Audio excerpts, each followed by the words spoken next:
Shalom, good morning to all. అందరూ సంతోషంగా ఉన్నారనుకుంటున్నాము. ఈరోజు అనుదిన కృపలో భాగంగా పరిశుద్ధ గ్రంథంలో నుంచి మలాకి గ్రంథము 3వ అధ్యాయము 11వ వచనము. మీ పంటను తినవే పురుగులను నేను గద్దించెదను. మన ఎలోహిమైన యెహోవా మన యొక్క పంటలను తినవేయు పురుగులను గద్దిస్తానని ఆయన వాగ్దానం చేస్తూ వస్తుంటున్నారు. మన నిర్దోషత్వాన్ని బట్టి, మన మార్గంలో నడుచుకుంటున్న విధానం బట్టి, ఆయన యొక్క మాటకు మనం లోబడుతున్న విధానం బట్టి, మన యొక్క చేతి రాబడిని ఆటంకపరిచే, అడ్డుపడే ప్రతి విధమైన నాశన తెగుళ్ళనన్నింటినీ కూడా ఆయన గద్దించే నాదుడు ఆయన.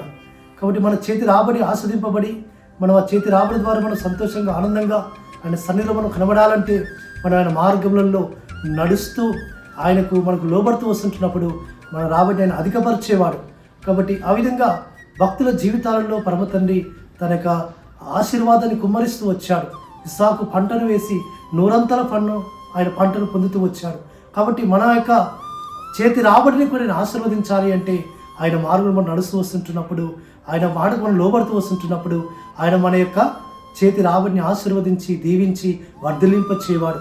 తద్వారా ఆ రాబడి ద్వారా మనం ఆయన మార్గంలో నడుస్తున్నప్పుడు, ఆయన సన్నిధిలో మనం ఇవ్వాల్సిన భాగం ఇస్తూ వస్తుంటున్నప్పుడు ఆయన మన యొక్క పంటను తినివేయు పురుగులను, ప్రతి కీటకనాశనాన్ని కూడా గద్దించి ఆయన మన పంటను క్షేమంగా మనకు గృహాలకు తీసుకొచ్చి సమృద్ధిగా మన గృహాల్లో సర్వ సమృద్ధినిచ్చే నాదురు మన పరమతనైన యెహోవా ఎలోహిం. అటు విధంగా మన పరమతన్ని మనల్ని ఆయన ఆశీర్వదించి, దీవించి నడిపించును గాక. ఆమేన్. ప్రార్థన చేసుకుందాం. పరలోకమందున్న మా తండ్రి, సర్వోన్నత జీవాధిపతి, ఆశ్రమస్య నీకు స్తోత్రం తెలుసుకొస్తున్నాయినా. అనుదిన కృపలో భాగంగా ఈ దినంలో మాకు ఉపదేశించిన మీ ఉపదేశాన్ని మా హృదయాల్లో నూరంతరంగా ఫలభరితం చేయమని ప్రార్థిస్తూ యెహోషువ నామమున స్తుతించి ప్రార్థించి వేడుకుంటున్నాము తండ్రి. ఆమేన్. మన రక్షకుడు, విమోచకుడిని యెహోషువ కృప, సమాధానము, కాపుదల, భద్రత ఆయన మనకు అనుగ్రహించి ఆయన మనం బలపరిచి నడిపించును గాక.